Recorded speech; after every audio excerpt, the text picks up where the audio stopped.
Welcome back, investors, to Ticker Time News. I'm Adam, and we've got to talk about Intel because Intel has now added itself to the number of company executives warning about the economy and slowing growth. Here's the deal. Intel's CFO offered troubling commentary about the macroeconomic environment during the Bank of America Global Technology Conference. Intel said that the macro environment is weaker than Intel anticipated coming into the quarter, and that they expect customers to reduce inventory levels, negatively impacting demand for Intel's chips. Then, an analyst from Citigroup put Intel's remarks under the spotlight, saying that his bear case scenario on Intel was, quote, taking shape earlier than expected. He reiterated his neutral rating on Intel, but noted that he expects Intel to negatively pre-announce or even miss its Q2 guidance. When Intel reported Q1 earnings on April the 28th, it issued downside Q2 EPS and revenue guidance of 70 cents a share for EPS and $18 billion in revenue. These developments are resonating across the semiconductor space, with Micron, AMD, Texas Instruments, among others, all displaying relative weakness. However, Intel's apparent warning doesn't necessarily indicate a full-scale downturn is developing in the semiconductor industry. Now, before we dive any deeper, I have to share this good news with you. Webull, for its 4th birthday party celebration, is giving you 6 free stocks valued up to $12,600 just for opening an account and depositing any amount. This is one of the best ROIs, or return on your investments, that you could possibly get. So open an account, deposit any amount, and get your 6 free stocks. Just click the link in the description of this video, and you're off to a great start on your investor journey. All right, let's get back into it.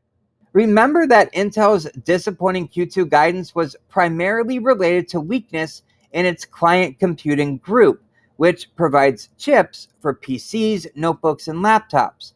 This segment experienced a 13% drop in Q1 revenue due to softening demand and component supply constraints resulting from COVID-related lockdowns in China. Intel's data center and AI segment, though, generated growth of 22%, driven by robust demand from hyperscalers that fueled strong sales for its Xeon processors. Relatedly, on May the 27th, fellow chipmaker Marvell reported solid Q1 results and issued an upbeat outlook as data center end market revenue soared by 131% year over year. Like Intel, the company credited strong demand from its hyperscaler customers for its performance. And then, about a month before Marvell's encouraging report, Qualcomm issued impressive beat and raise earnings, easing fears that the global semiconductor market is buckling under the weight of supply chain disruptions and waning demand for mobile phones. Qualcomm's results and outlook demonstrated that more diversified semiconductor companies with exposure to higher growth in markets like Internet of Things, automotive, 5G infrastructure can overcome the macro-related headwinds. A couple of other semiconductor names that meet this criteria are NVIDIA and Broadcom. On the flip side, AMD has substantial exposure to the PC and laptop market, explaining why its stock is getting hit harder than most others.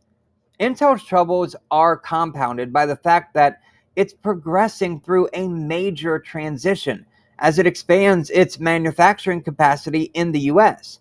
Its mission to level the global playing field against Taiwan Semi, the world's largest chipmaker, is admirable, but it's likely to come at a hefty cost. Specifically, Intel's margins are taking a significant hit, dipping by 5.7 percentage points in Q1. Looking ahead, Intel expects gross margin to slip further to 51 to 53% over the next 2 to 3 years before improving. The main takeaway is that Intel's gloomy outlook is seemingly setting the stage for another disappointing earnings report from Intel in late July. but it may not be a red flag for the semiconductor industry as a whole. It's clear that the PC end market is cooling off after the work from home transition sparked a revival. This normalization in PC demand and the ongoing supply chain issues are hitting at the same time that Intel is heavily investing in domestic manufacturing facilities. These headwinds don't necessarily translate into an upcoming downturn for the other semiconductor companies that have rising exposure to high growth end markets such as automotive, Internet of Things, data center, and 5G infrastructure. What do you think about Intel's bearish comments? And should the entire semiconductor be taking a hit because of it? Let me know in the comments below, as your comments help us all to better understand. And do me a favor, click that like button, share this video, that really helps out a small channel like this, and join us in beating this crazy market by clicking the first link in the description. I'd love to see you there. And if it's your first time watching, click subscribe. For Ticker Time News, I'm Adam. Thank you so very much for watching, and I'll see you in the next video.